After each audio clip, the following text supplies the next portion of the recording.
Hello everyone, welcome to learn GK with Anji. Friends, మనం basic 50 GK topics లో భాగంగా ఈ రోజు మనం చెప్పుకునే టాపిక్ వచ్చేసరికి topic number 19, class number 27. So మనం 50 టాపిక్స్ ని టోటల్ గా మనం 100 వీడియోస్ అనేది చేసుకుంటున్నాము. సో 100 వీడియోస్ లో మనం ఇంతవరకు 26 క్లాసెస్ అనేవి కంప్లీట్ అయినాయి, 26 వీడియోస్ అనేవి. సో టాపిక్స్ వచ్చేసరికి 50 టాపిక్స్ లో 18 టాపిక్స్ అనేవి కంప్లీట్ అయినాయి. సో మనం ప్రీవియస్ వీడియోలో మనం టెంపుల్స్ అనే టాపిక్ నేర్చుకున్నాము. సో ఎవరైతే ఫస్ట్ టైం వీడియోస్ చూస్తున్నారో ఒక ఆర్డర్ ప్రకారం చూస్తే మీకు క్లారిటీ వస్తుంది. ఎందుకంటే మనం ఈరోజు చెప్పుకునే టాపిక్ రివర్స్ అనే టాపిక్, దాని తర్వాత రివర్ సైడ్ సిటీస్, దాని తర్వాత మనకి ఇంపార్టెంట్ డ్యామ్స్, ఇవన్నీ కూడా మ్యాప్ రిలేటెడ్ టాపిక్స్ అనమాట. సో ఈ మ్యాప్స్ అన్ని మీకు అర్థం కావాలి అంటే ఇంతవరకు మనం నేర్చుకున్నటువంటి ఇండియా మ్యాప్ బేసిక్స్ కానీ, దానిపైన మనం ప్రాక్టీస్ చేసినటువంటి కొన్ని టాపిక్స్, సో మౌంటైన్ రేంజెస్ కానీ, హిల్స్ కానీ, సో ఇవన్నీ కూడా మ్యాప్ రిలేటెడ్ టాపిక్స్. సో ఇవన్నీ కూడా మనం మ్యాప్లో నేర్చుకున్నాం కాబట్టి, సో నేబరింగ్ కంట్రీస్ కానీ, కోస్టల్స్ కానీ, సో స్టేట్స్ అండ్ క్యాపిటల్స్ కానీ, సో టెంపుల్స్, ఇవన్నీ మనం మ్యాప్ పాయింటింగ్లో అలవాటు పడ్డాం కాబట్టి, సో మ్యాప్ అనేది మీకు ఐడియా ఉంటేనే ఈ టాపిక్స్ అనేవి అర్థమవుతాయి. లేదంటే ఒక్కొక్కరికి ఒక్కొక్కలాగా అర్థమవుతాయి వీడియోస్. సో చాలా మంది కూడా వీడియోస్ అనేవి అక్కడక్కడ మధ్యలో చూస్తున్నారు, ఒక ఆర్డర్ ప్రకారం చాలా మంది చూడట్లేదు. సో ఎవరైతే ఫస్ట్ టైం చూస్తున్నారో, సో మీకు నిజంగా మీరు బేసిక్స్ పర్ఫెక్ట్గా నేర్చుకోవాలి అనుకుంటే మాత్రం, సో మీకు ఇక్కడ వరల్డ్ మ్యాప్ బేసిక్స్ వస్తాయి. అన్ని ఖండాలకు సంబంధించి దేశాలు ఎలా గుర్తుపెట్టుకోవాలి, సో అన్నీ మీకు ఇక్కడ నేను నేర్పిస్తాను. సో మీరైతే ఒక ఆర్డర్ ప్రకారం చూడండి. సో మీకు ప్లేలిస్ట్లో ఈ 50 టాపిక్స్కి సంబంధించి 100 వీడియోస్ ఉంటాయి. సో బేసిక్ 50 జీకే టాపిక్స్ అనే ప్లేలిస్ట్ మీకు క్రియేట్ చేసి అక్కడ ఒక ఫోల్డర్లో పెట్టాము. సో ఒక ఆర్డర్ ప్రకారం మీరు వీడియోస్ చూసుకుంటూ వస్తే మీకు చాలా క్లారిటీ వస్తుంది. సో ఇప్పటివరకు మనం ఫస్ట్ టాపిక్ అనేది ఇండియా మ్యాప్ బేసిక్స్ కంప్లీట్ చేసుకున్నాము. దాని తర్వాత స్టేట్స్ అండ్ క్యాపిటల్స్, దాని తర్వాత తీరరేఖ, దాని తర్వాత భారత పొరుగు దేశాలు, భూపరివేష్టిత ప్రాంతాలు, సరిహద్దు రాష్ట్రాలు, అధికార భాషలు, యునెస్కో, బయోస్ఫియర్ రిజర్వ్స్, టైగర్ రిజర్వులు, జాతీయ పార్కులు, విస్తీర్ణం, జనాభా, అవార్డ్స్, దీవులు, పర్వతాలు, దాని తర్వాత ముఖ్యమైన కొండలు, దేవాలయాలు. సో ఈరోజు చెప్పుకునే టాపిక్ 19th టాపిక్. ఇవి ఎవరికి ఉపయోగపడతాయి అంటే ఏ కాంపిటేటివ్ ఎగ్జామ్స్ కన్నా కానీ ఇవన్నీ ఉపయోగపడతాయి. సో డిఎస్సీ నా మీరు గ్రూప్స్ ప్రిపేర్ అవుతారా, ఎస్ఐ కానిస్టేబుల్ ప్రిపేర్ అవుతారా, సో దాంతో సంబంధం లేదు. సో ఎన్ని కాంపిటేటివ్ ఎగ్జామ్కి మీకు ఈ క్లాసెస్ అనేవి ఉపయోగపడతాయి. సో అందరూ నేర్చుకోవచ్చు. సో బేసిక్స్ కాబట్టి. సో మనకి ప్రీవియస్ వీడియోలో నేను అడిగిన క్వశ్చన్ ఏంటంటే మీకు టెంపుల్స్కి సంబంధించి, సో అక్షరధామ టెంపుల్ ఏ రాష్ట్రంలో ఉంటుంది అంటే మనకి ఢిల్లీలో ఉంటుంది. ఖజురోహో వచ్చేసరికి మధ్యప్రదేశ్లో ఉంది. మహాబోధి టెంపుల్ బీహార్లో ఉంటుంది. బృహదీశ్వర వచ్చేసరికి తమిళనాడులో ఉంటుంది. సో దీనికి ఆన్సర్ వచ్చేసరికి ఏకి 4, బికి 1, సికి 2, డికి 3. అంటే దీనికి ఫస్ట్ ఆప్షన్ కరెక్ట్. సో చాలా మంది క్వశ్చన్స్కి ఆన్సర్ చేయట్లేదు. సో వీడియోస్ చూస్తున్న ప్రతి ఒక్కరు కామెంట్లో 10% మెంబర్స్ కూడా, సో వీడియో 100 మంది చూస్తే 100 మందిలో 10 మంది కూడా ఆన్సర్ చేయట్లేదు. సో ఎవరైతే వీడియోస్ చూస్తున్నారో, సో ప్రతి ఒక్కరు ఫస్ట్ మీరు క్వశ్చన్కి ఆన్సర్ రాంగ్ అయినా కరెక్ట్ అయినా, సో మీరు క్వశ్చన్కి ఆన్సర్ చేయండి. దాని ఎక్స్ప్లెనేషన్ నేను మళ్ళీ ప్రతి నెక్స్ట్ వీడియోలో నేను చెప్తూ ఉంటాను. ఒక ఆర్డర్ ప్రకారం చూసినప్పుడు ఇంకా కొంతమంది ఈసారి వీడియోస్ కొంచెం స్పీడ్గా చెప్తున్నారు, స్లోగా చెప్పండి అని కూడా కామెంట్ చేస్తున్నారు. సో మీకు అలా ఎందుకు అనిపిస్తుంది అంటే ఒక ఆర్డర్ ప్రకారం చూడనప్పుడు, మ్యాప్ పాయింటింగ్ నేర్చుకున్నప్పుడు మీకు అలాగే అనిపిస్తుంది. సో నేను చాలా స్లోగా చెప్తున్నా, అసలు నేను ఎక్కువ సబ్జెక్ట్ కూడా చెప్పట్లేదు. సో బేసిక్స్ చెప్తున్నాను, సో మ్యాప్ పాయింటింగ్ ప్రకారం చెప్తున్నాను. సో చాలా క్లారిటీగా 1, 2, 3 సార్లు నేను రివిజన్ చేస్తున్నాను. సో మీకు ఇంకా స్పీడ్ అనిపిస్తుంది అంటే సో మ్యాప్ పాయింటింగ్ నేర్చుకోకపోవటమే దానికి కారణం. సో ఫస్ట్ అయితే మీరు ఒక ఆర్డర్ ప్రకారం చూడండి, మధ్య మధ్యలో చూడొద్దు. సో ఈరోజు మన టాపిక్ మీకు ఇలా ప్రతి టాపిక్కి కూడా నేను థంబ్నెయిల్ క్రియేట్ చేసి ఏ టాపిక్ క్లాస్ నెంబర్ ఎంత అనేది మీకు ప్లేలిస్ట్లో ఒక ఆర్డర్ ప్రకారం, సో మీకు టైటిల్స్ కూడా నేను క్లారిటీగా ఇచ్చుంటా, క్లాస్ 1, క్లాస్ 2, క్లాస్ 3 అని. సో ఇప్పుడు మనం చెప్పుకునే టాపిక్ రివర్స్. సో అందరికీ మనకి జాగ్రఫీలో ఈ టాపిక్ అంటే చాలామంది కష్టంగా ఫీల్ అవుతారు. ఎందుకంటే మీరు వితౌట్ మ్యాప్ పాయింటింగ్ నేర్చుకుంటాం కాబట్టి. సో మనకి జనరల్గా ఈ టాపిక్ అర్థం కావాలి అంటే ఫస్ట్ మీరు ఇప్పుడు ఎవరైతే వీడియో చూస్తున్నారో 20 మ్యాప్లు మీరు ముందు పెట్టుకొని క్లాసెస్ వినండి. ఎందుకంటే టోటల్గా ఎవర్స్ అనేది 5 పార్ట్స్ వస్తుంది. దీని తర్వాత మనకి నదీ తీర నగరాలు, దాని తర్వాత ప్రాజెక్ట్స్, ఇవన్నీ కూడా ఈ 7 పార్ట్స్ మీకు అర్థం కావాలి అంటే ఒక 20 మ్యాప్స్ మీరు ముందు పెట్టుకొని నేను ఎలా అయితే చెప్తానో మీరు అలాగే డ్రా చేసుకుంటూ డీటెయిల్గా 1, 2 సార్లు వీడియో చూసుకొని మీరు వింటే మీకు దీనిపైన చాలా క్లారిటీ వస్తుంది. సో మీరు జాగ్రఫీ ప్రిపేర్ అయ్యేటప్పుడు ఒక 30 to 40 పేజెస్ మీకు రివర్స్ అనే టాపిక్ మీకు జాగ్రఫీ బుక్లో ఉంటుంది. సో మీరు ఏంటంటే స్కెల్టన్ నేర్చుకోకుండా 30 to 40 పేజెస్ మీరు థియరిటికల్గా నేర్చుకుంటారు.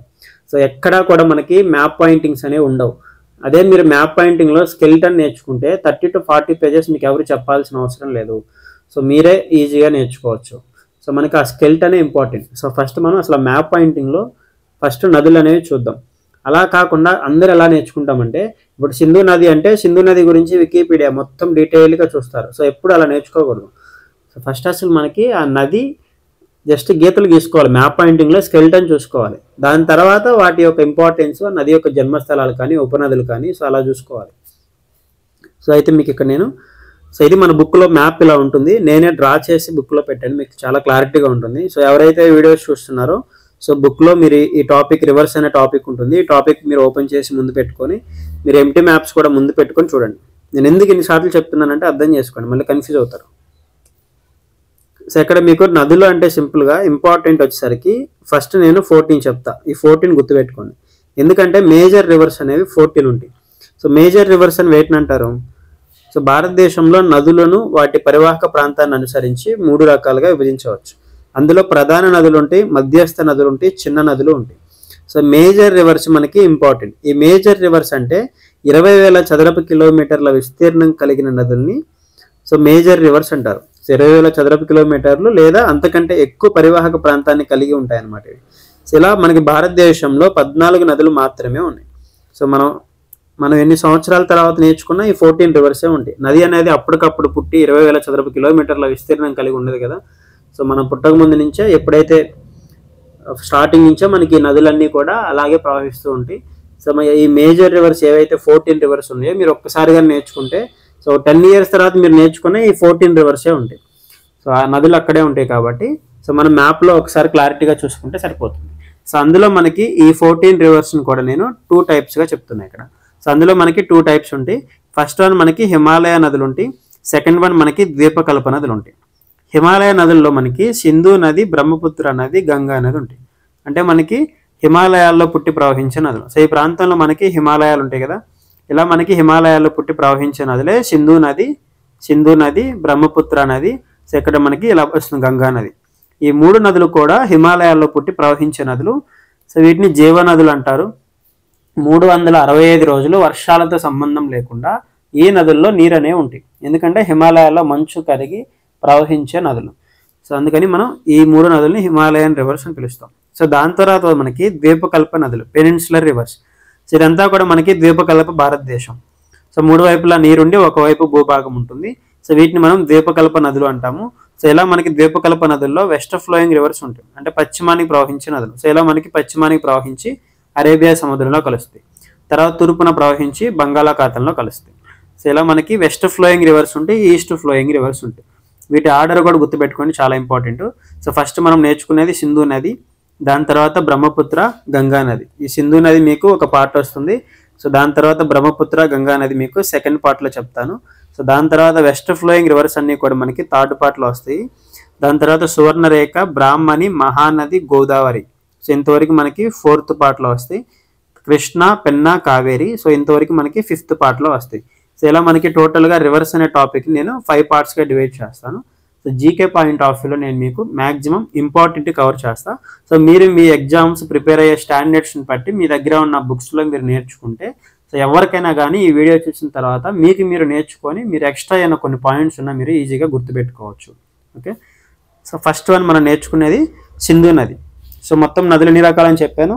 హిమాలయ నదులు, ద్వీపకల్ప నదులు. హిమాలయ నదులు అంటే సింధు నది, బ్రహ్మపుత్ర నది, గంగా నది ఉంటుంది. అదే ద్వీపకల్ప నదులు అంటే మళ్ళీ 2 టైప్స్ ఉన్నాయి. వెస్ట్ ఫ్లోయింగ్ రివర్స్ పశ్చిమానికి ప్రవహించే నదులు, ఈస్ట్ ఫ్లోయింగ్ రివర్స్ తూర్పున ప్రవహించే నదులు. సో పశ్చిమాన ప్రవహించే నదులు అయితే శబర్మతి, మాహి, నర్మదా, తపతి ఉంటాయి. తూర్పున ప్రవహించే నదులు అయితే సువర్ణరేఖ, బ్రాహ్మణి, మహానది, గోదావరి, కృష్ణ, పెన్నా, కావేరి నదులు ఉంటాయి. ఈ వీడియోస్ నేను రివర్స్ ఇప్పటికీ 2 or 3 టైమ్స్ నేను యూట్యూబ్లో ఆల్రెడీ చెప్పున్నాను. సో ఎవరన్నా చూసుంటారు. సో మళ్ళీ మనం ఒక ఆర్డర్ ప్రకారం వస్తున్నాం కాబట్టి సో మళ్ళీ ఇక్కడ నేను డీటెయిల్డ్గా మళ్ళీ డ్రా చేసి చెప్తాను. సో అయితే మనకి ఇక్కడ సింధు నది. సో జనరల్గా నది అన్నప్పుడు మనకి ప్రవహిస్తూ ఉంటుంది. ఇప్పుడు సరస్సు అనుకోండి, సరస్సు అనేది ఎప్పుడు కూడా ప్రవహించదు, ఇలా చుట్టూ ల్యాండ్ ఉంటుంది. అదే నది అయితే ఇలా ప్రవహించి వెళ్ళి సముద్రంలో కలుస్తాయి. అంటే ఇప్పుడు మనం గుర్తుపెట్టుకోవాల్సిన పాయింట్ ఏంటంటే ఏ నది అయినా కానీ ఈ 14 మేజర్ రివర్స్ అన్నీ కూడా కంపల్సరీ ప్రవహించి సముద్రంలో కలిసిపోతాయి. నది ప్రవహించి సముద్రంలో కలవకపోతే ఏమవుతుంది? సో భూమి మునిగిపోతుంది, మనమే మునిగిపోతాం. సో కంపల్సరీ ఏ నది అయినా కానీ సముద్రంలో కలిసిపోవాలి. మేజర్ రివర్స్ అన్నీ కూడా కంపల్సరీ. ఇప్పుడు మన భారతదేశం ఎలా ఉంది అంటే కలిస్తే బంగాళాఖాతంలో అయినా కలవాలి లేదా అరేబియన్ సీలో అయినా కలవాలి. అంటే 14 నదులు ఏదో ఒక సముద్రంలో కలుస్తాయి. దాని ఉపనదులు ఉంటాయి కదా, దాని ఉపనదులు వచ్చేసరికి మేజర్ రివర్లో వచ్చి కలుస్తూ ఉంటాయి. సరస్సు అయితే ప్రవహించదు, లేక్ అయితే నది అయితే ప్రవహిస్తూ ఉంటుంది. సో మనకి ఫస్ట్ అసలుకి సింధు నది మనకి మ్యాప్ పాయింటింగ్లో చూద్దాం. సో మనకు ఆల్రెడీ తెలుసు ఏ దేశాలు, భారత పొరుగు దేశాలు అనే టాపిక్ నేను చెప్పాను. సో థర్డ్ టాపిక్ 4th టాపిక్లోనే చెప్పాను. సో ఇండియా మ్యాప్ బేసిక్స్ మీకు టోటల్ 5 పార్ట్స్ అన్నీ కూడా నేను డీటెయిల్గా క్లారిటీగా చెప్పాను. సో అన్ని క్లారిటీ ఉన్నప్పుడు ఏ స్టేట్ ఎక్కడుందో మీకు తెలిసినప్పుడు ఎటువంటి కన్ఫ్యూజన్ ఉండదు. సో మీరు మళ్ళీ కన్ఫ్యూజ్ అయ్యి నేను స్పీడ్గా చెప్పానని కామెంట్స్ చేయొద్దు. సో మీకు స్పీడ్ అనిపిస్తుంది అంటే మాత్రం మీరు ఫస్ట్ మ్యాప్ పాయింటింగ్ ప్రాక్టీస్ చేయండి, దాని తర్వాత వీడియోస్ చూడండి. నేను 1కి 2 సార్లు నేను డీటెయిల్గా డ్రా చేసి చూపిస్తా చూడండి. సో మనకి ఇక్కడ ఫస్ట్ అసలుకి అది ఎక్కడ పుడుతుంది, ఆ ప్రాంతాలు ఏంటి, ఇవన్నీ మర్చిపోండి. అసలు ఫస్ట్ మీరు ఏ దేశంలో పుడుతుందో చూడండి. సో ఇక్కడ మనకి చైనాలో టిబెట్ అనే ప్రాంతం ఉంది. అంటే ఇక్కడ నేను ఎక్కడ మార్క్ చేస్తుంటే అది ఏ ప్లేస్ అనేది మీకు ఐడియా ఉండాలి మ్యాప్ పాయింటింగ్లో. అదేంటో తెలియకపోతే మీరు కన్ఫ్యూజ్ అవుతారు. సో అసలు ఇదేంటిది, సో చైనా అనే దేశం. ఇక్కడ మనకి సింధు నది పుట్టి సో ఇలా భారతదేశంలోకి వస్తుంది. సో భారతదేశంలోకి వచ్చింది. సో భారతదేశంలో ఇదే ప్రాంతం లడాక్ అనే కేంద్రపాలిత ప్రాంతం. సో ఇలా మనకి లడాక్ అనే కేంద్రపాలిత ప్రాంతంలో గుండా ప్రవహించి సో దాని తర్వాత ఇలా మనకి పాకిస్తాన్లోకి ఎంటర్ అవుతుంది. సో ఇలా పాకిస్తాన్లో గుండా వచ్చి మనకి ఇలా పంజాబ్లో సరే పాకిస్తాన్లో గుండా మనకి అరేబియా సముద్రంలో బంగాళాఖాతంలో కలుస్తుంది. సో ఇలా మనకి అరేబియా సముద్రంలో బంగాళాఖాతంలో కలుస్తుంది. సో ఇదే మనకి సింధు నది సింపుల్గా. సో పుట్టింది మనకి పాకిస్తాన్, పుట్టింది ఎక్కడ మనకి చైనా. మళ్ళీ చూసుకోండి ఇక్కడ ఒకసారి. సో చైనాలో మనకి టిబెట్ అనే ప్రాంతంలో సింధు నది జన్మించి తర్వాత మనకి ఇలా భారతదేశంలోకి ఎంటర్ అయింది. సో భారతదేశంలో ఓన్లీ ఒకే ఒక కేంద్రపాలిత ప్రాంతం జమ్మూ కాశ్మీర్లోకి ఎంటర్ అవ్వదు, లడాక్ అనే కేంద్రపాలిత ప్రాంతంలో గుండా ప్రవహించి సో దాని తర్వాత మనకి డైరెక్ట్గా పాకిస్తాన్లోకి వచ్చి సో ఇక్కడ మనకి అరేబియా సముద్రంలో కలుస్తుంది. ఎక్కడ కలుస్తుంది, ఆ పేర్లు ఏంటి, సో ప్రస్తుతానికి అవన్నీ మర్చిపోండి. సో ఫస్ట్ మీరు స్కెల్టన్ నేర్చుకోండి. ఎప్పుడైనా స్కెల్టన్ మీకు ఇంపార్టెంట్. అది వస్తే ఆ నేమ్స్ గుర్తుపెట్టుకోవడం మనకి చాలా ఈజీగా అనిపిస్తుంది. సో ఎప్పుడూ కన్ఫ్యూజ్ లేకుండా సో మీరు కూడా మ్యాప్ పాయింటింగ్ ముందు పెట్టుకొని నేను ఎలా అయితే డ్రా చేస్తానో మీరు కూడా అలాగే డ్రా చేయండి. సో ఫస్ట్ అసలు మనకి ఇది చైనా. సో చైనాలో పుట్టింది. సో తర్వాత ఇండియాలోకి ఎంటర్ అయింది. సో ఇండియాలో ఏ ప్రాంతం మనకి లడాక్ అనే కేంద్రపాలిత ప్రాంతం. సో తర్వాత ఎక్కడికి వెళ్ళింది మనకి పాకిస్తాన్లోకి ఎంటర్ అయింది. సో పాకిస్తాన్లో నుంచి మనకి కంపల్సరీ సముద్రంలోకి వెళ్ళిపోతుంది కాబట్టి అరేబియా సముద్రంలోకి వెళ్ళిపోయింది. సో మీరు ఇక్కడ చూసినప్పుడు మీకు ఏమర్థమవుతుంది, సింధు నది అనేది 3 దేశాల గుండా ప్రవహిస్తుంది అనేది మనకు క్లారిటీగా అర్థమవుతుంది. సో ఆ 3 దేశాలు ఏంటి, ఒకటి చైనా. సో ఇదంతా చైనాలో పుట్టి సో చైనా నుంచి మనకి ఇండియాలోకి ఎంటర్ అవుతుంది. సో ఇండియాలో ఏ ప్రాంతం, సో ఓన్లీ మనకి లడాక్ అనే కేంద్రపాలిత ప్రాంతం. సో తర్వాత ఎక్కడికి ఎంటర్ అయింది, సో పాకిస్తాన్లోకి ఎంటర్ అయింది. అంటే మనకి సింధు నది అనగానే ఎన్ని దేశాలు తెలియాలి, 3 దేశాలు తెలియాలి. ఈ స్కెల్టన్ మీకు అర్థమైతే థియరిటికల్ ఇన్ఫర్మేషన్ ఏముంటుంది, ఏముండదు. జన్మస్థలం ఎక్కడ అనేది ఉంటుంది. సో దాని తర్వాత మనకి సింధు నది పొడవు ఎంత అనేది ఉంటుంది. అంటే ఇప్పుడు ఇక్కడ మనకి ఎక్కడ పుడుతుంది అనేది ఉంటుంది. సో ఈ నది అనేది జన్మస్థలం ఎక్కడ, సో మొత్తం నది పొడవు ఎంత ఉంటుంది, భారతదేశంలో ఎంత దూరం ప్రవహిస్తుంది, దాని తర్వాత నది ఎక్కడ సముద్రంలో కలుస్తుంది. నది సముద్రంలో కలిసే ప్రాంతాన్ని ముఖద్వారం మౌత్ ప్లేస్ అంటాం. సో నది ఎక్కడ సముద్రంలో కలుస్తుంది, జన్మస్థలం ఏంటి, ముఖద్వారం ఏంటి, మొత్తం నది పొడవు ఎంత, భారతదేశంలో ఎంత దూరం ప్రవహిస్తుంది, దాని తర్వాత దీనికి ఉండే కుడివైపు ఉండే ఉపనదులు ఏంటి, ఎడమవైపు ఉండే ఉపనదులు ఏంటి. సో మీకు ఇంతే ఉంటుంది ఇన్ఫర్మేషన్ అనేది. సో థియరిటికల్ ఇన్ఫర్మేషన్ ఏ బుక్లో అయినా ఇలాగే ఉంటుంది. ఆ థియరిటికల్ ఇన్ఫర్మేషన్ అనేది అసలు ఎవరు చెప్పాల్సిన అవసరం లేదు. అది మీకు ఈజీగా బై హార్ట్ చేస్తే వచ్చేది కాదు. ఒకసారి చూసి మీరు గుర్తుపెట్టుకోవచ్చు. ఎప్పుడు గుర్తుపెట్టుకోవచ్చు అంటే విజువలైజేషన్, మ్యాప్ పాయింటింగ్లో మనం నదులు స్కెల్టన్ డ్రా చేసినప్పుడు ఈ ఇన్ఫర్మేషన్ మొత్తం మీకు చాలా ఈజీగా గుర్తుంటుంది. ఎప్పుడైతే మనం ఇలా డ్రా చేయకుండా మీరు నేర్చుకోవడానికి ట్రై చేస్తూ ఉంటారో సో మీకు ఎప్పటికీ రివర్స్ అనే టాపిక్ అర్థం కాదు. సో ఎగ్జామ్స్లో అడిగే క్వశ్చన్స్ మనం అసలు పెట్టలేం. ఎందుకంటే ఎగ్జామ్స్లో అడిగే ప్రతి క్వశ్చన్ కూడా మ్యాప్ రిలేటెడే అడుగుతూ ఉంటారు రివర్స్ పైన. సో ఇక్కడ ఫస్ట్ మీరు నది ఇలా ప్రవహిస్తుంది అంటే సో మీరు అలాగే నుంచున్నప్పుడు మన రైట్ హ్యాండ్ ఎలా అయితే ఉంటుందో, సో ఫర్ ఎగ్జాంపుల్ మన రైట్ హ్యాండ్ ఇలా ఉంటుంది. నది ఇలా ప్రవహిస్తూ ఉన్నప్పుడు సో మన రైట్ సైడ్ ఎలా ఉంటుంది, ఇది మన రైట్ హ్యాండ్, ఇది మనకి లెఫ్ట్ హ్యాండ్ ఉంటుంది. అలా మనకి ఇలా వచ్చి కలిసేవన్నీ కూడా కుడివైపున ఉండే ఉపనదులు. సో ఇలా వచ్చి కలిసేవన్నీ కూడా మనకి ఎడమ వైపున ఉండే ఉపనదులు. సో ఇది గుర్తుపెట్టుకోండి. సో నది ఎలా ప్రవహిస్తున్నప్పుడు మీరు అటు నుంచున్నప్పుడు మీ రైట్ హ్యాండ్ ఎలా అయితే ఉంటుందో అలా వచ్చి కలిసేవన్నీ కుడివైపున ఉండే ఉపనదులు. సో లెఫ్ట్ హ్యాండ్ సైడ్ నుంచి వచ్చేవన్నీ కూడా మనకి ఎడమ వైపున ఉండే ఉపనదులు. అంటే ఒక నదికి కుడివైపున ఉండేవేంటి, ఎడమ వైపున ఉండేవేంటి అనేది మనం అలా అబ్జర్వ్ చేసుకోవాలి. సో ఇక్కడ ఫస్ట్ మీకు నేను మెయిన్ రివర్ అయిపోయింది. సో సింధు నది అనేది అయిపోయింది. సో సో దీని తర్వాత మనకి ఉపనదుల గురించి చూసుకోవాలి. సో ఇది మనకి సింధు నది. సింధు నది మనకి 3 దేశాల్లో ప్రవహిస్తుందని చెప్పాను. ఒకటి చైనా, దాని తర్వాత ఇండియాలోకి ఎంటర్ అయింది. ఇండియాలో ఓన్లీ లడాక్ అనే కేంద్రపాలిత ప్రాంతం. సో దాని తర్వాత పాకిస్తాన్లోకి ఎంటర్ అయిపోయింది. సో ఇక్కడ ఆల్రెడీ మీకు మ్యాప్లో కూడా ఇచ్చాను చూడండి. సో ఇక్కడ మనకి చైనాలో పుట్టింది, దాని తర్వాత ఇండియాలోకి ఎంటర్ అయిపోయి, సో ఇలా మనకి లడాక్ గుండా ప్రవహించి దాని తర్వాత పాకిస్తాన్లోకి ఎంటర్ అయిపోయి ఇలా మనకి అరేబియా సముద్రంలో కలుస్తుంది. చాలామంది కన్ఫ్యూజ్ అవుతూ ఉంటారు కాబట్టి నేను ఇన్నిసార్లు చెప్తున్నాను. సో నెక్స్ట్ వన్ మనకి దీని ఉపనదుల గురించి చూద్దాం. సో సింధు నదికి ఉపనదులు కుడివైపున ఉండే ఉపనదులు ఉంటాయి, ఎడమ వైపున ఉండే ఉపనదులు ఉంటాయి. సో ఎగ్జామ్ పాయింట్ ఆఫ్ వ్యూలో కుడివైపున ఉండే ఉపనదులు మనకు అంత ఇంపార్టెంట్ కాదు. సో ఎడమ వైపున ఉండే ఉపనదులు భారతదేశం గుండా ప్రవహిస్తాయి కాబట్టి చాలా ఇంపార్టెంట్. ఈ కుడివైపున ఉండే ఉపనదులు జస్ట్ నేమ్స్ గుర్తుపెట్టుకోండి. జస్కర్, షోన్, షోక్, హూంజా, గిల్గిత్, కునార్, కాబుల్, కుర్రం, భూమల్. సో జస్ట్ ఇలా నేమ్స్ ఒకసారి 1-2 సార్లు చూసుకుంటే, సో క్రింది వాటిలో సింధు నదికి ఉన్న ఏదో ఒక ఉపనది పేరు ఇచ్చి అది కుడివైపున ఎడమవైపున అన్నప్పుడు మనకి ఐడెంటిఫై చేస్తే సరిపోతుంది. సో అవి మనకి ఎక్కడెక్కడ ప్రవహిస్తున్నాయి, ఏ ప్రాంతాల్లో జన్మిస్తున్నాయి, వాటి నది పొడవులు కానీ సో అలా ఏమీ కూడా మనకి exam point of view important కాదు. సో మన భారతదేశం గుండా ప్రవహించేవి ఎడమవైపున ఉండే ఉపనదులు మనకి చాలా చాలా ఇంపార్టెంట్. సో జీలం, చినాబ్, రావి, బియాస్, సట్లెజ్. సో ఇవన్నీ కూడా మనకి చాలా ఇంపార్టెంట్. సో ఫస్ట్ మనకి ఈ జీలం, దాని తర్వాత చినాబ్ నది ఉంటుంది. సో దాని తర్వాత రావి ఉంటుంది, దాని తర్వాత బియాస్ ఉంటుంది, బియాస్ తర్వాత మనకి సట్లెజ్ ఉంటుంది. సో మనకి 5 నదులు ఒక ఆర్డర్ ప్రకారం గుర్తుపెట్టుకోండి. JCRBS: జీలం, చినాబ్, రావి, బియాస్, సట్లెజ్. ఇందులో మీకు నేను చాలా క్లారిటీగా చెప్తున్నా, కన్ఫ్యూజ్ అవ్వద్దు. సో వరుసగా ఈ 5 నదులు గుర్తుపెట్టుకోండి. ఎడమవైపున ఉండే ఉపనదులు JCRBS, ఇదే ఆర్డర్ గుర్తుపెట్టుకోవాలి. జీలం, చినాబ్, రావి, బియాస్, సట్లెజ్. అందులో మనకి సో ఫస్ట్ జే, ఇది మనకి జమ్మూ అండ్ కాశ్మీర్లో జన్మిస్తుంది, కన్ఫ్యూజ్ అవ్వద్దు. దాని తర్వాత చినాబు, రావి, బియాస్ అనేవి హిమాచల్ ప్రదేశ్లో పుడుతాయి. దాని తర్వాత సట్లెజ్ అనేది చైనాలో పుడుతుంది. సో మళ్ళీ చూసుకోండి, జీలం జమ్మూ అండ్ కాశ్మీర్లో పుడితే, చినాబ్, రావి, బియాస్ హిమాచల్ ప్రదేశ్లో పుడితే, సట్లెజ్ అనేది మనకి చైనాలో పుడుతుంది.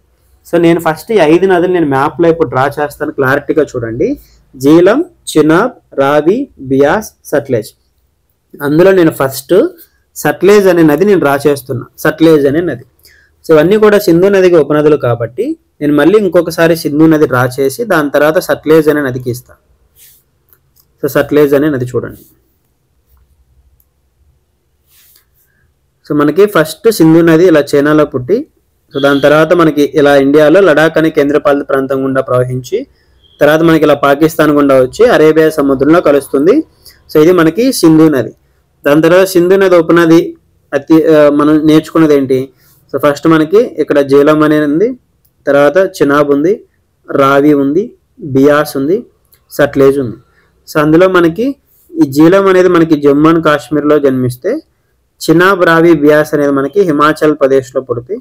దాని తర్వాత సట్లెజ్ అనేది మనకి చైనాలో పుడుతుంది. సో నేను భారతదేశం వెలుపల జన్మించే సింధు నది ఉపనది అంటే మనకి ఇక్కడ ఏం చెప్పాలి? సట్లెజ్ నది అని చెప్పాలి. సో భారతదేశం వెలుపల జన్మించే అంటే భారతదేశంలో జన్మించట్లేదు. సో జీలం నది ఏమో జమ్మూ కాశ్మీర్లో పుడుతుంది, చినాబ్, రావి, బియాస్ ఏమో హిమాచల్ ప్రదేశ్లో పుడుతుంది.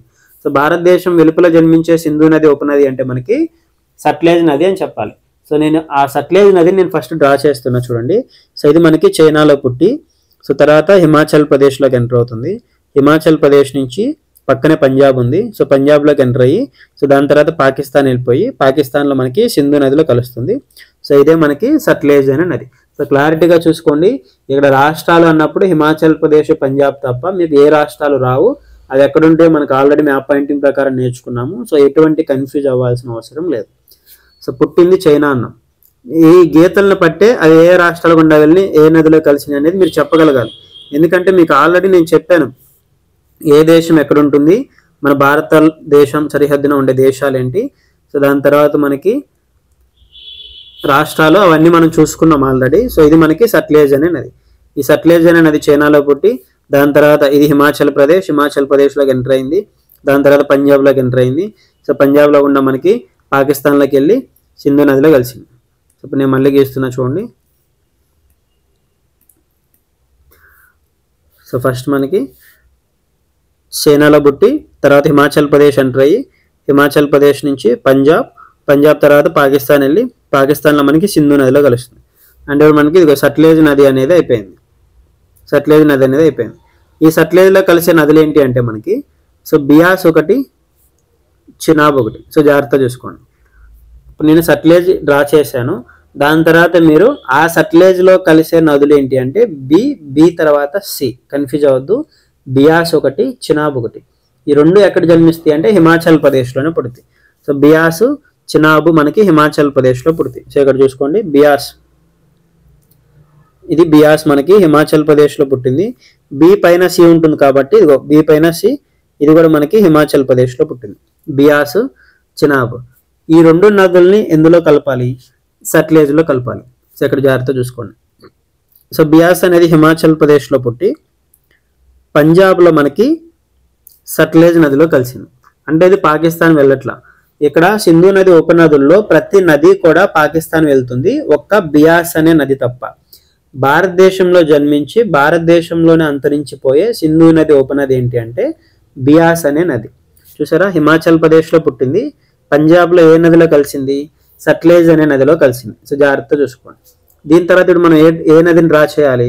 సో చినాబ్ అనే నదిని డ్రా చేయాలి. ఈ చినాబ్ అనే నదిని దేంట్లో కలపాలి? సట్లెజ్ నదిలో కలపాలి. సో మళ్ళీ చూసుకోండి, సట్లెజ్ నది. సో ఈ చినాబ్ కూడా మనకి ఎక్కడ జన్మిస్తుంది? హిమాచల్ ప్రదేశ్లో పుడుతుంది. హిమాచల్ ప్రదేశ్లో పుట్టి సో ఇలా మనకి జమ్మూ కాశ్మీర్లో గుండా వచ్చి పాకిస్తాన్లో సట్లెజ్ నదిలో కలుస్తుంది. సో మీకు ఆల్రెడీ చెప్పాను, ప్రతి నది కూడా పాకిస్తాన్ వెళ్తుంది, ఒక్క బియాస్ అనే నది తప్ప. సో ఇక్కడ నేను డ్రా చేసింది ఇప్పుడు బియాస్ ఒకటి, చినాబ్ ఒకటి. ఈ బియాస్, చినాబ్ హిమాచల్ ప్రదేశ్లో పుట్టినాయి. హిమాచల్ ప్రదేశ్లో పుట్టినప్పుడు ఒక బియాస్ మాత్రమే హిమాచల్ ప్రదేశ్లో పుట్టి ఇలా మనకి పంజాబ్లోనే సట్లెజ్ నదిలో కలుస్తుంది. సో రెండోది మనకి చినాబ్ అనే నది సో జమ్మూ కాశ్మీర్ గుండా వచ్చి సట్లెజ్ నదిలో కలుస్తుంది, పాకిస్తాన్లో కలుస్తుంది అనేది క్లారిటీగా చూసుకోండి. సో ఇంతవరకు నేను మళ్ళీ డ్రా చేస్తున్నా, మీరు మ్యాప్ ముందు పెట్టుకోండి, నాతో పాటు మీరు కూడా డ్రా చేయండి. సో మీకు అప్పుడే చాలా క్లారిటీ వస్తుంది. ఎందుకంటే చాలామంది కన్ఫ్యూజ్ అవుతుంటారు. నేను ఆఫ్లైన్లో చాలామంది క్లాసెస్ చెప్పినప్పుడు నేను చూసా కాబట్టి సో మీకు ఇంత క్లారిటీగా నేను మళ్ళీ ఇంకొకసారి చెప్తున్నాను. సో ఫస్ట్ మనం ఇక్కడ గుర్తుపెట్టుకోవాల్సింది ఏంటంటే సో ఆర్డర్ గుర్తుపెట్టుకోవాలి. సో ఫస్ట్ మనకి ఇండస్ నది, సింధు నది ఉంటుంది. దాని తర్వాత జీలం, చినాబ్, రావి, బియాస్, సట్లెజ్. సో మనకి ఈ జీలం అనేది మనకి జమ్మూ అండ్ కాశ్మీర్లో జన్మిస్తే చినాబు, రావి, బియాస్ అనేది మనకి హిమాచల్ ప్రదేశ్లో పుడతాయి. సట్లెజ్ అనేది మనకి చైనాలో పుడుతుంది. సో ఇప్పుడు ఫస్ట్ నేను సట్లెజ్ నది గీస్తున్నా. దానికంటే ముందు ఇండస్ రివర్ గీసుకోవాలి. ఇండస్ రివర్ మనకి ఎక్కడ జన్మిస్తుంది? చైనాలో పుట్టి తర్వాత ఇండియాలోకి ఎంటర్ అయ్యి ఇండియాలో లడాక్ అనే కేంద్రపాలిత ప్రాంతం గుండా ప్రవహిస్తూ పాకిస్తాన్లోకి ఎంటర్ అయిపోయి ఇక్కడ మనకి అరేబియా సముద్రంలో కలుస్తుంది. ఇది మనకి సింధు నది. ఈ సింధు నదికి ఉన్న ఉపనదులే జీలం, చినాబ్, రావి, బియాస్, సట్లెజ్. ఫస్ట్ మనకి సట్లెజ్ నది గీసుకోవాలి. ఈ సట్లెజ్ నది మనకి చైనాలో పుడుతుందని చెప్పాను కదా. సో చైనాలో పుట్టి హిమాచల్ ప్రదేశ్, సో దాని తర్వాత అది పంజాబ్లోకి వచ్చింది. సో పంజాబ్ నుంచి పాకిస్తాన్లోకి వెళ్ళింది. సో ఇక్కడ పాకిస్తాన్లో మనకి సింధు నదిలో కలిసింది. సో ఇప్పుడు మనకి ఈ సట్లెజ్లో కలిసే ఉపనదులు ఏంటి? బియాస్ ఒకటి అని చెప్పాను, బి తర్వాత సి, చినాబ్ అని చెప్పాను. ఈ రెండు మనకి ఎక్కడ పుడుతున్నాయి అని చెప్పాను? హిమాచల్ ప్రదేశ్లో పుడుతున్నాయి. అంటే మీరు హిమాచల్ ప్రదేశ్లో ఇదిగోండి నేను బి గీసాను. సో దాని తర్వాత చినాబ్. సో ఫస్ట్ ఇప్పుడు ఏం డ్రా చేయాలి నేను? బియాస్ అనే నది. ఈ బియాస్ అనే నది హిమాచల్ ప్రదేశ్లో పుట్టి పంజాబ్లోనే సట్లెజ్లో కలుస్తుంది అని చెప్పాను. దాని తర్వాత చినాబ్ నది హిమాచల్ ప్రదేశ్లో పుట్టి జమ్మూ కాశ్మీర్ గుండా వచ్చి సట్లెజ్లో పాకిస్తాన్లో కలుస్తుంది అని చెప్పాను. సో కంపల్సరీ రెండు సట్లెజ్లో కలవాలి.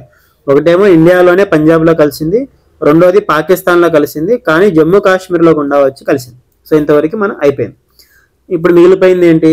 జీలం ఒకటి, రావి ఒకటి.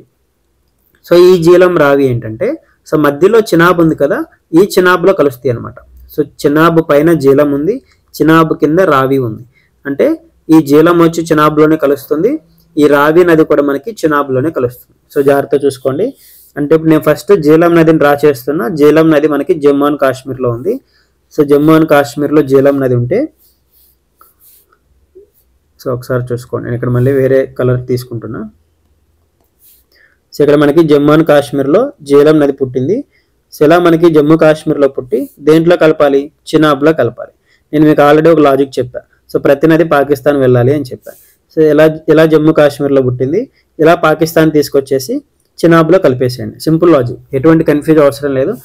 ఆల్రెడీ మన జమ్మూ కాశ్మీర్లో పుట్టిందని తెలుసు, కంపల్సరీ నది అనేది పాకిస్తాన్ వెళ్తుంది ఒక బియాస్ తప్ప అని చెప్పాను. సో కంపల్సరీ ఇక్కడ జమ్మూ కాశ్మీర్లో పుట్టింది. సో పాకిస్తాన్ వెళ్ళి ఏ నదిలో కలపాలి అంటే మనకి చినాబ్ నదిలో కలపాలి. సో ఇప్పుడు తర్వాత మిగిలిపోయింది ఏంటి? సో ఇది జీలం. సో దాని తర్వాత రావి రివర్. సో రావి రివర్ కూడా ఎక్కడ జన్మిస్తుంది? ఆల్రెడీ మనకి హిమాచల్ ప్రదేశ్ అని తెలుసు. సో ఇది మనకి రావి రివర్. సో ఇలా మనకి హిమాచల్ ప్రదేశ్లో పుట్టి సో కంపల్సరీ పాకిస్తాన్ రావాలి అని చెప్పాను. సో మనకున్న ఆప్షన్ ఏంటంటే సో నది అనేది మనకి గాల్లో ఎగురుకుంటూ రాదు కదా, కంపల్సరీ భూమి మీద ప్రవహిస్తుంది కాబట్టి సో ఇలా మనకి హిమాచల్ ప్రదేశ్లో పుట్టి ఇది పంజాబ్ గుండా వస్తుంది. సో పంజాబ్ గుండా పాకిస్తాన్ వచ్చి సో ఇలా మనకి చినాబ్ నదిలో కలుస్తుంది. సో ఇది మనకి సింధు నది యొక్క ఉపనదుల యొక్క స్కెలిటన్. ఇది మీకు అర్థమయ్యే 1కి 3 సార్లు 4 సార్లు లేదా 5 సార్లు మీకు క్లారిటీ వచ్చే వరకు ఎటువంటి థియరిటికల్ ఇన్ఫర్మేషన్ మీరు నేర్చుకోకూడదు. ఇదే నేర్చుకునే పద్ధతి. అలా కాకుండా సింధు నది అని హెడ్డింగ్ పెట్టుకొని సింధు నది గురించి పాయింట్స్ నేర్చుకుంటూ ఆ సింధు నది చైనాలో పుట్టింది, టిబెట్లో మానస సరోవరం బకర్చో అనే ప్రాంతంలో జన్మించి తర్వాత సింధు నది భారతదేశంలో సింధు తలబల్ అనే ప్రాంతంలోకి ఎంటర్ అయిపోయి తామ్చోంగ్ అనే ప్రాంతంలోకి ఎంటర్ అయిపోయి దాని తర్వాత పాకిస్తాన్లోకి ఎంటర్ అవుతుంది. దాని తర్వాత కరాచీలో అరేబియా సముద్రంలో కలుస్తుంది. సింధు నది పొడవు ఎంత ఉంటుంది, ఇండియాలో ఎంత దూరం ఉంటుంది, అలా థియరిటికల్గా ఇన్ఫర్మేషన్ మీరు అండర్లైన్ చేసుకొని నేర్చుకుంటే మీరు ఎప్పటికీ సబ్జెక్ట్ నేర్చుకోలేరు. సో ఫస్ట్ ఒక టాపిక్ని నేర్చుకునే ముందు లెవెల్స్ వైజ్గా స్ప్లిట్ చేసుకొని నేర్చుకోవాలి. ఎప్పుడు ఒక టాపిక్ని 100% ఒకేసారి ఎప్పుడు చదవకూడదు. తక్కువ చదవాలి, ఎక్కువ సార్లు రివిజన్ చేస్తూ చదవాలి. ఎవరైతే ఎక్కువ చదువుతారో వాళ్ళ కామన్ సెన్స్ ఉండదు. కామన్ సెన్స్ ఉన్న వాళ్ళు ఎప్పుడూ కూడా ఎక్కువ చదవరు టాపిక్ని. సో తక్కువ నేర్చుకుంటారు, ఎక్కువ సార్లు రివిజన్ చేస్తూ ఉంటారు. ఎవరికైతే ఎలా చదవాలో తెలియక పుస్తకాలు ముందేసుకొని గంటలు నటిస్తూ ఉంటారు. సో నిజంగా మీరు కరెక్ట్ వేలో వెళ్తున్నారు అంటే మీరు ఎక్కువసేపు చదవాల్సిన అవసరం లేదు. తక్కువ నేర్చుకుంటూ ఎక్కువ సార్లు రివిజన్ చేయండి. మనకి రివిజన్ చాలా చాలా ఇంపార్టెంట్. సో ఎందుకు ఇన్నిసార్లు నేను మ్యాప్ పాయింటింగ్ చెప్తున్నాను అర్థం చేసుకోండి. అన్ని సీక్రెట్స్ కూడా మ్యాప్ పాయింటింగ్లో ఉన్నాయి. అందుకే ఫస్ట్ అసలు మనకి జాగ్రఫీ బుక్లో లేనన్ని మ్యాప్స్ మన జనరల్ నాలెడ్జ్ బుక్లో ఉంటాయి. ఉన్న జనరల్ నాలెడ్జ్ అన్ని బుక్లో కల్లా తక్కువ పేజెస్ బుక్ ఉండే మందే. అవి చదివితే మార్క్స్ వస్తాయని నేను ఎప్పుడు చెప్పను. ఇప్పుడు మీకు తెలుసు ప్రస్తుత పోటీ పరీక్షల్లో క్వశ్చన్ ప్యాటర్న్ ఎలా ఉంటుంది, సో ఎలాంటి క్వశ్చన్స్ అడుగుతారో ఆల్రెడీ రీసెంట్గా గ్రూప్ 2 ఎగ్జామ్ రాసిన వాళ్ళకి, ఎస్ఐ కానిస్టేబుల్ రాసిన వాళ్ళకి కూడా తెలుసు. కానీ మన బుక్ అనేది ఒక దిక్సూచి లాగా ఉంటుంది. సో ఉన్న ఏవైతే క్వశ్చన్స్ అడుగుతున్నారో అవన్నీ మీరు నేర్చుకోవాలి, గుర్తుపెట్టుకోవాలంటే మీకు కావాల్సింది బేసిక్స్. ఆ బేసిక్సే మన బుక్ మీకు అందిస్తూ ఉంటుంది. ఆ బేసిక్సే రాకుండా మీరు 1 ఇయర్ కరెంట్ అఫైర్స్ చదివి కూడా మీకు ఉపయోగం లేదు. మీకు అర్థమవుతుంది కానీ ఏం గుర్తుండవు. అర్థం కావటం వేరు, గుర్తుపెట్టుకోవడం వేరు. సో ఆ 1 ఇయర్ కరెంట్ అఫైర్స్ని 1 వీక్లో కూడా మీరు నేర్చుకోవచ్చు. ఎప్పుడంటే మీకు మ్యాప్ పాయింటింగ్ మీద గ్రిప్ ఉండాలి. అలాంటి మ్యాప్ పాయింటింగ్ తెలిస్తే ఇదే రివర్స్ అనే టాపిక్ మీరు 1 అవర్లో కూడా చదవచ్చు. అదే రివర్స్ అనే టాపిక్ 10 రోజులు చదివినా మీకు ఏం తెలియదు. సో మీరు నేర్చుకునే వే ఇంపార్టెంట్. సో 100 మంది ప్రిపేర్ అయితే రివర్స్ అనే టాపిక్ మీరు ఎలా చదువుతున్నారు అనేది ఇంపార్టెంట్. సో నేను ఎలా చదువుతాను, మీరు ఎలా చదువుతారు అనేది ఒక లాజిక్.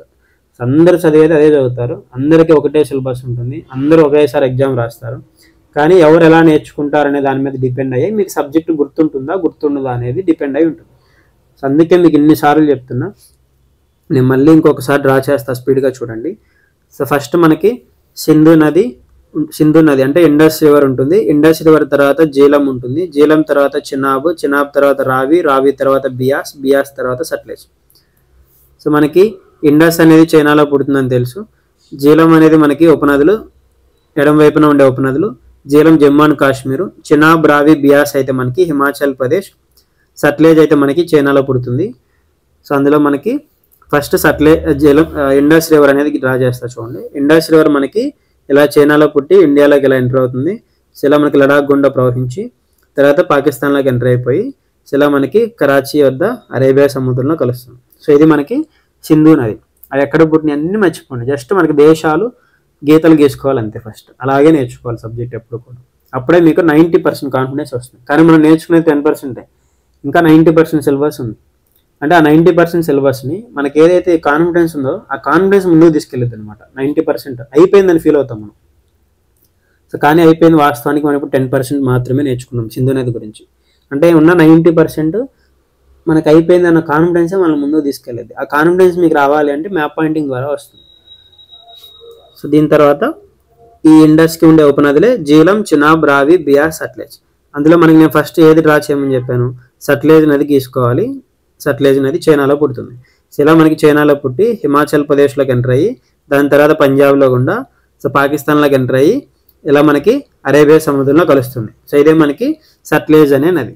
ఈ సట్లెజ్లో కలిసే ఉపనదులు ఏంటి? ఒకటి బియాస్, 2 చినాబ్. సో బిసి, ఈ బిసి మనకి ఎక్కడ జన్మిస్తే మనకి హిమాచల్ ప్రదేశ్లో జన్మిస్తుంది. సో ఇది బియాస్, ఇది మనకి చినాబ్. అందులో మనకి నేను ఫస్ట్ బియాస్ గీస్తున్నా. సో ఒక బియాస్ నది ఇండియాలోనే అంతమవుతుందని చెప్పాను. హిమాచల్ ప్రదేశ్లో పుట్టి పంజాబ్లోకి వచ్చి ఇలా మనకి సట్లెజ్ నదిలో కలుస్తుంది. అదే చినాబ్ అయితే మనకి కంపల్సరీ పాకిస్తాన్ వెళ్ళాలి కాబట్టి జమ్మూ కాశ్మీర్లో గుండా పాకిస్తాన్ వెళ్ళి సట్లెజ్ నదిలో కలుస్తుంది. సో దాని తర్వాత మనకేంటి, ఈ చినాబ్లో కలిసేవి జీలం, రావి. సో జీలం మనకి జమ్మూ అండ్ కాశ్మీర్లో పుడుతుంది. ఈ జమ్మూ అండ్ కాశ్మీర్లో పుట్టి కంపల్సరీ పాకిస్తాన్ రావాలి కాబట్టి పాకిస్తాన్ వచ్చి చినాబ్లో కలుస్తుంది. అదే రావి రివర్ మనకి హిమాచల్ ప్రదేశ్లో పుడుతుంది. ఇది కూడా కంపల్సరీ పాకిస్తాన్ రావాలి కాబట్టి సో పంజాబ్లో గుండా పాకిస్తాన్ వచ్చి సో చినాబ్లో కలుస్తుంది. సో ఇవి మనకి సింధు నది ఉపనదులు. సో ఇప్పుడు నేను థియరిటికల్ ఇన్ఫర్మేషన్ చెప్తున్నా చూడండి. ఇది సెకండ్ లెవెల్. సో ఫస్ట్ ఇది నేర్చుకోవాలి, ఇది బాగా ప్రాక్టీస్ చేయాలి. ఇది మనకు వచ్చు, క్లారిటీగా వచ్చు అన్నప్పుడే క్వశ్చన్ ప్యాటర్న్ మనం ఈజీగా పెట్టగలం. సో ఎగ్జామ్స్లో చాలా డిఫరెంట్గా అడుగుతూ ఉంటారు. సింధు నది ఉపనదుల్లో అతి పొడవైన ఉపనది ఏంటి అంటాడు. సింధు నది ఉపనదుల్లో భారతదేశం వెలుపల జన్మించే సింధు నది ఉపనది ఏంటి అంటాడు. సో భారతదేశంలోనే అంతరించే సింధు నది ఉపనది ఏంటి అంటాడు. సో ఇలా డిఫరెంట్గా అడుగుతారు కాబట్టి సో మీరు మ్యాప్ చూసుకోవచ్చు. సో ఇక్కడ కూడా మీకు డీటెయిల్గా మ్యాప్లో చూడండి. మళ్ళీ ఇంకొకసారి కూడా చెప్తున్నా. సో ఇది మనకి చైనా టిబెట్ అనే ప్రాంతం ఇలా ఇండియాలోకి వచ్చి సో ఇలా లడాక్ గుండా వచ్చి ఇలా పాకిస్తాన్లోకి వస్తుంది. ఇది సింధు నది. ఈ సింధు నదిలో మనకి ఇదిగో ఇలా సట్లెజ్ మళ్ళీ చైనాలో పుట్టి ఇలా హిమాచల్ ప్రదేశ్, దాని తర్వాత ఇదిగో పంజాబ్ గుండా వచ్చి సో ఇలా మనకి ఈ సింధు నదిలో కలిసింది. సో దాని తర్వాత మనకి ఈ సట్లెజ్లో కలిసేవేంటి, బియాస్, చినాబ్ అని చెప్పారు. సో బియాస్ హిమాచల్ ప్రదేశ్లో పుట్టి ఇలా పంజాబ్లో మనకి సట్లెజ్లో కలిసిపోయింది. అదే చినాబ్ అయితే హిమాచల్ ప్రదేశ్లో పుట్టి జమ్మూ కాశ్మీర్లో గుండా వచ్చి ఇలా మనకి పాకిస్తాన్లో సట్లెజ్లో కలుస్తుంది. ఈ సట్లెజ్లో కలిసే ఈ చినాబ్లో కలిసింది. ఈ చినాబ్లో కలిసేవేంటి, జీలం ఇలా జమ్మూ కాశ్మీర్లో పుట్టి ఇలా ఇండియా పాకిస్తాన్ సరిహద్దుల్లో గుండా ప్రవహించి ఇలా మనకి చినాబ్లో కలుస్తుంది.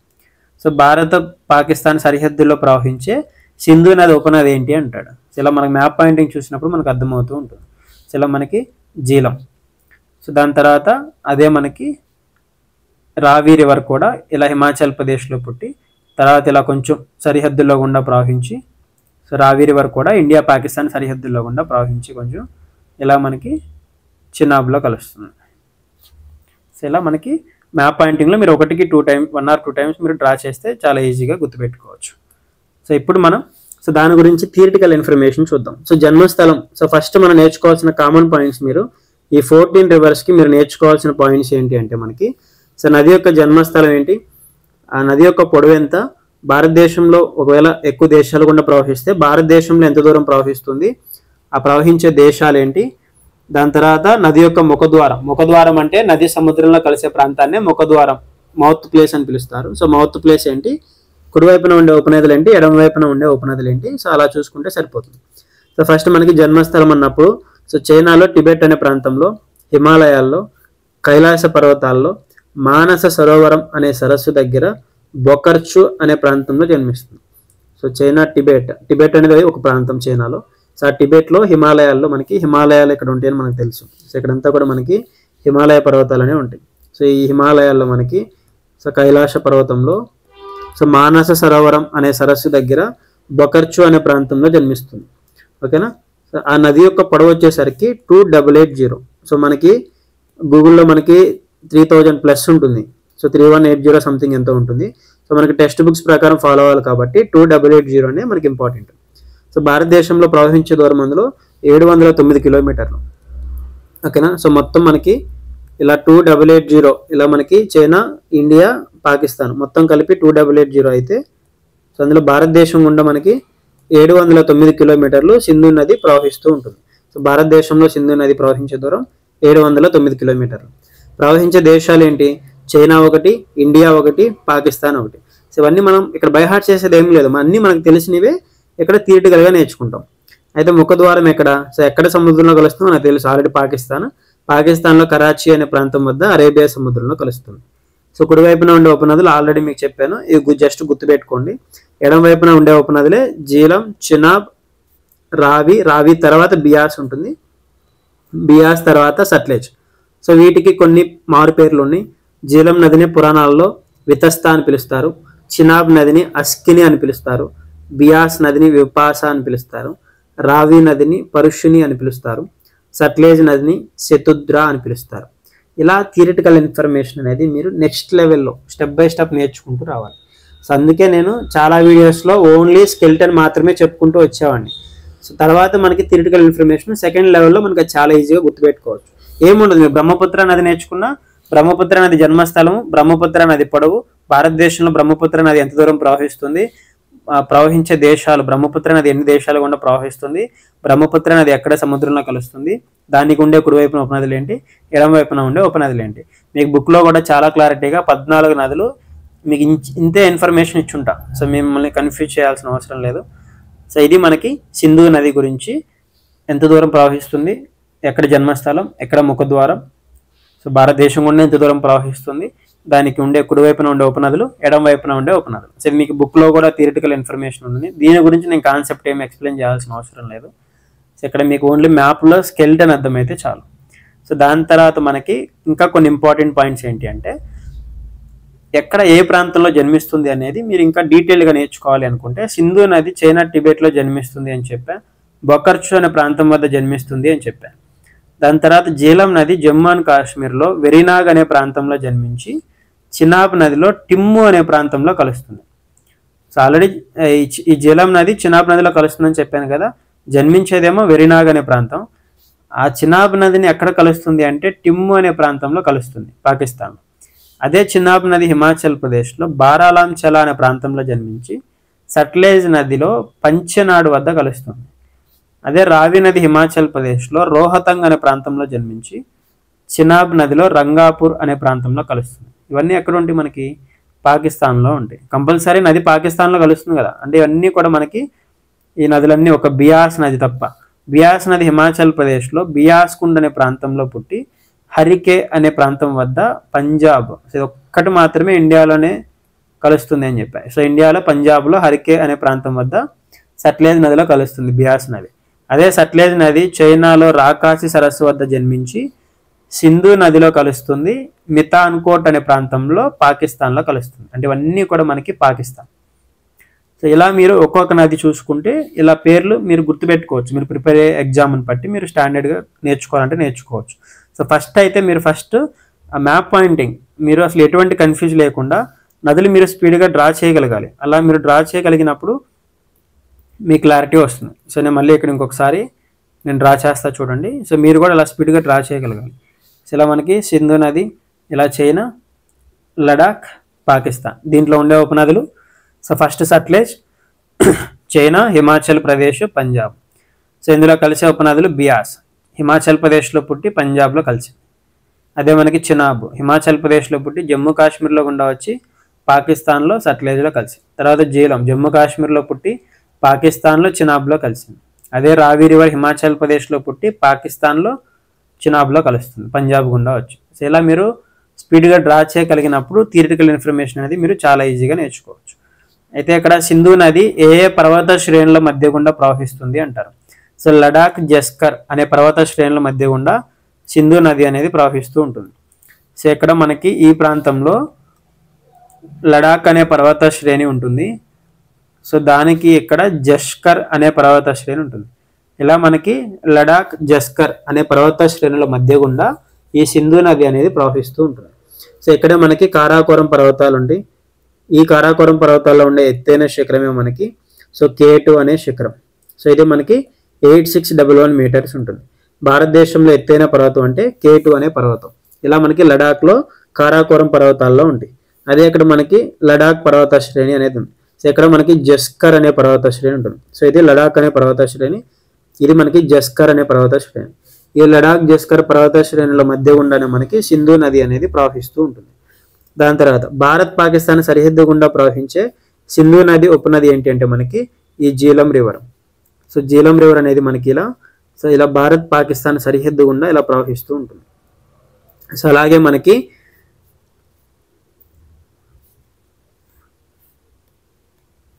సింధు ఉపనదుల్లో అతిపెద్ద నది ఏంటంటే మనకి చినాబ్ అనే నది సింధు నది ఉపనదుల్లో అతిపెద్ద నది. అదే భారత భూభాగంలో మాత్రమే ప్రవహించే సింధు నది ఉపనది ఏంటంటే బియాస్ నది. సింధు ఉపనదుల్లో అతి పొడవైన నది వచ్చేసరికి మనకి సట్లెజ్ నది. సింధు నది ఉపనదుల్లో అతి పెద్ద నది అంటే వాటర్ ఎక్కువ ఉండేది చినాబ్ నది. అతి పొడవైనది అంటే మనకి సట్లెజ్ నది. ఇప్పుడు పెద్దది అన్నప్పుడు నది ఇలా ప్రవహిస్తూ ఉంది, అదే ఇంకొక నది ఇలా ప్రవహిస్తూ ఉంటుంది. సో ఇది వచ్చేసరికి మనకి పొడవైన నది, లాంగెస్ట్ రివర్ అని చెప్తాము. సో ఇది వచ్చేసరికి మనకి పెద్దగా ఉంటుంది కాబట్టి లార్జెస్ట్ రివర్ అని చెప్తాం. అలా మనకి సింధు నది ఉపనదుల్లో అతి పెద్దది అంటే చినాబు, అదే సింధు నది ఉపనదుల్లో అతి పొడవైనది అంటే సట్లెజ్. 3 దేశాల గుండా ప్రవహించే సింధు నది ఉపనది అంటే మనకి సట్లెజ్ నది. ఎందుకంటే ఇది మనకి 3 దేశాల గుండా ప్రవహిస్తూ ఉంటుంది. ఇలా మనకి చైనాలో ఉంటుంది, ఇండియాలో ఉంటుంది, పాకిస్తాన్లో ఉంటుంది. సో ఇది మనకి ఇంపార్టెంట్ పాయింట్ సింధు నదికి సంబంధించి. ఇంకా చాలా ఉంటాయి. అదే మనకి సింధు నది జలాల ఒప్పందం కూడా మనకి ఇంపార్టెంట్. సింధు నది జలాల ఒప్పందం మనకి 1960లో జరిగింది, సెప్టెంబర్ 19 డేట్తో సహా గుర్తుపెట్టుకోండి. 1960 సెప్టెంబర్ 19న ఇక్కడ ఆల్రెడీ ఇండస్ నది ఉంది, దాని తర్వాత జీలం, దాని తర్వాత చినాబు, దాని తర్వాత రావి, బియాస్, సట్లెజ్. సో మనకి ఫస్ట్ 3 అనేవి మనకి పాకిస్తాన్కి సంబంధించినటువంటి నదులు. ఎందుకంటే ఇవన్నీ భారతదేశం విడిపోయినప్పుడు పాకిస్తాన్ అనేది భారతదేశం నుంచి విడిపోయింది కదా 1947లో మనకి ఇండిపెండెన్స్ వచ్చినప్పుడు. సో ఈ రెండింటి మధ్య మనకి ఈ వాటర్ ఏదైతే ఉందో ఈ సింధు నది జలాల ఒప్పందం, సో మన ఇద్దరికి పాకిస్తాన్కి ఇండియాకి మధ్య డిస్ప్యూట్స్ ఉండటం వల్ల సో వాటికి పరిష్కారం మనం 1960లో చేసుకున్నాము. 1960 సెప్టెంబర్ 19న సో మన ఇండియన్ ప్రైమ్ మినిస్టర్ జవహర్లాల్ నెహ్రూకి పాకిస్తాన్ ప్రెసిడెంట్ ఆయుబ్ ఖాన్, సో వీళ్ళిద్దరి మధ్యవర్తిత్వం వహించింది ఎవరంటే వరల్డ్ బ్యాంక్.